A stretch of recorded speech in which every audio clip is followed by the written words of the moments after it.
Everybody, Brian Good, first snow talk of 2017. I know it's been a while. I apologize. We have a lot to talk about, and the system's going to cut me off, so I got to hurry. Snow stats, by the way, 1/10 of an inch so far for Louisville. That was from freezing fog event. Crazy. We should be at 3 inches, so below normal, obviously, and but still, we're ahead of last year. That helps. Snowboard, tracking the Thursday system. We'll talk about that in detail. Nothing on the weekend because I don't have the confidence I have to put anything for the weekend. We'll talk about that in detail. And then we got maybe a rain to snow day on the 12th. But overall, some warm surges coming our way, it looks like. Today, we got this rain and fog, some dense fog advisories out. We do have a cold front that's going to move in later on. Could kick up some thunderstorms ahead of that front. Showers breaking out. Now, with the fog and showers now already in Indiana and around Evansville, the thunder may be hard to come by. We may get a lot of instability here. But another round of rain, certainly, and we may end up just staying rainy all through the period if this continues to fill in around Evansville. Then we got this little streak. This will be our wave that we'll have to deal with for snow. That'll be shearing itself out as we head into Thursday. And then, of course, we got the big kahuna here. This is the energy that's not moving it across the west. Keep in mind, this is about 2,700 miles away from us at the moment, but it's about 1,000 miles away from getting sampled into the northwest, and that's going to happen tomorrow. So we're getting close, and it's important to sample the atmosphere because right now the computer models are taking what areas they can sample with weather balloon data, which is anywhere on land areas, really. We get some buoy data and some stuff from the ocean, but overall it's satellite estimations that it uses and tries to plot out how things will evolve down the road. But I think the problem we need to find is what's happening here. We need to get this onshore so we can sample it and really get a good handle on it, and I'll explain that in more detail in a second. Let me get you through the next couple of days here. First off, the rain today, there's a chance for lightning and thunder around 2 or 3 o'clock. Not a big deal. The moisture does look like it'll leave before we have a chance to worry about snow or freezing roads or anything like that.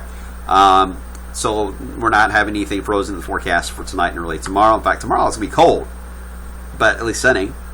Then we get into Thursday. This is the RPM's interpretation. Keep that in mind. The model's a little different, how this snow streaks out at us, and it literally looks like it's being thrown at us. That's how it'll look on the radar. Could see it as early as the morning commute for Indiana.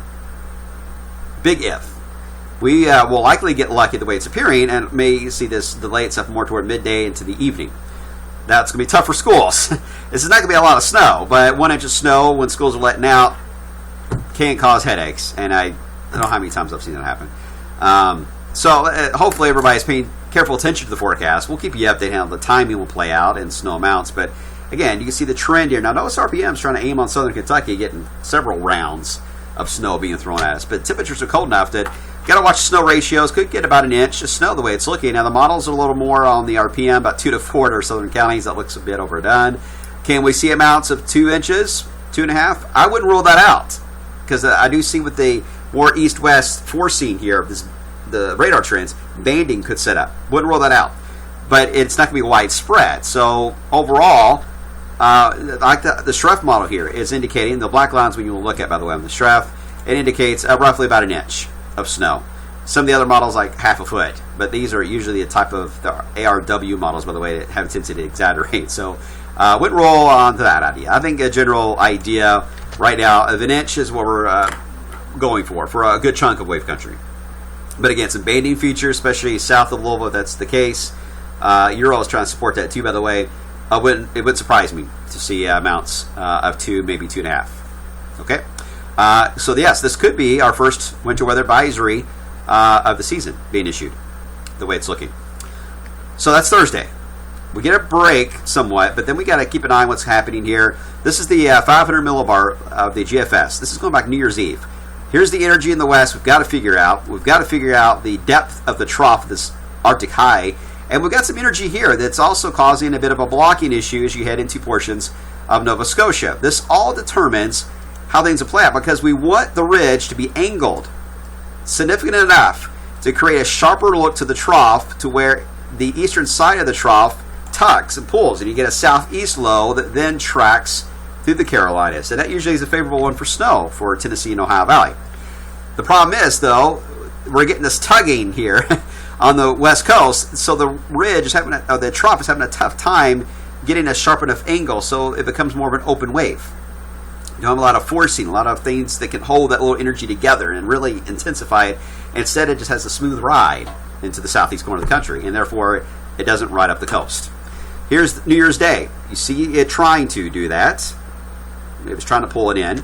Then on Monday, still there, but notice it was trying to give us a bit of energy too across the Ozarks. This lit up social media. I was excited too. I was like, hey, this is cool to see that. Also lit up in Nova Scotia.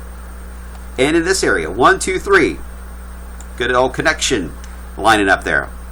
That's a good look, meteorologically speaking.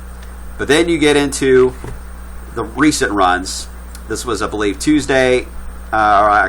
Monday night to Tuesday, and then, of course, we know what happens now. It's more of an open wave deal moving through. But then you got the Euro, which offers an interesting setup as well.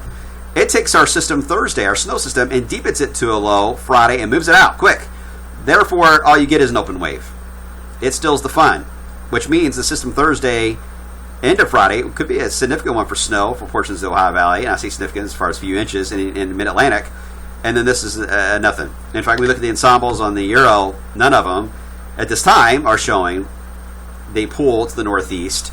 They all focus on that lead wave. This is not a Saturday. This is like Friday, all right? It's showing that lead wave from our snow on Thursday being the main thing, and it moves it out. GFS, similar.